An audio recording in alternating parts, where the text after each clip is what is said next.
क्या आपने कभी सुना है कि भगवान जगन्नाथ ने स्वयं पुजारियों को डांट लगाई हो सिर्फ इसलिए कि एक गरीब भक्त की केले की छाल वाली माला मंदिर में स्वीकार नहीं की गई?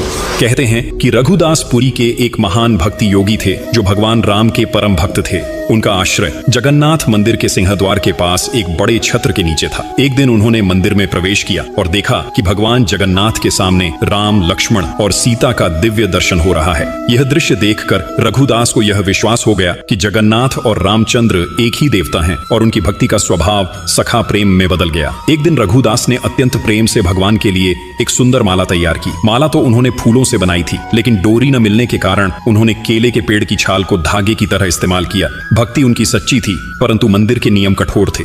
जब उन्होंने माला पुजारी को दी तो उसने तुरंत मना कर दिया, क्योंकि केले की छाल मंदिर में अपवित्र मानी जाती थी। यह सुनकर रघुदास का हृदय टूट गया। वह माला लेकर अकेले रोते हुए अपने आश्रय लौट गए। उस रात मंदिर के पुजारियों ने व्रत रखा। उम्मीद थी कि भगवान स्वयं कोई संकेत देंगे, और सच में रात के गहरे सन्नाटे में भगवान जगन्नाथ उनके सपने में प्रकट हुए। भगवान ने कठोर स्वर में कहा, तुमने रघुदास की माला ठुकराकर उसकी भक्ति का अपमान किया है। वह माला मेरे लिए सबसे प्रिय है, क्योंकि वह प्रेम से बनी थी, न कि नियमों से। वह इस समय घर में बैठा रो रहा है, भूखा प्यासा। जब तक उसकी माला मेरे गले में नहीं चढ़ाई जाती, तब तक मैं कोई पूजा स्वीकार नहीं करूंगा। सुबह होते ही पुजारी भागते हुए रघुदास के पास पहुंचे, उनके चरणों में गिरकर क्षमा मांगी और प्रेम पूर्वक माला मंदिर ले गए। जब वही माला जगन्नाथ के गले में अर्पित की गई, कहते हैं कि पूरे गर्भगृह में एक अद्भुत सुगंध और दिव्य प्रकाश फैल गया, मानो स्वयं भगवान ने अपनी प्रसन्नता प्रकट की हो। जगन्नाथ वही भगवान हैं जो सबसे पहले अपने छोटे भक्त मित्र के आंसू पोंछते हैं। इसलिए कमेंट में जरूर लिखना, जय जगन्नाथ।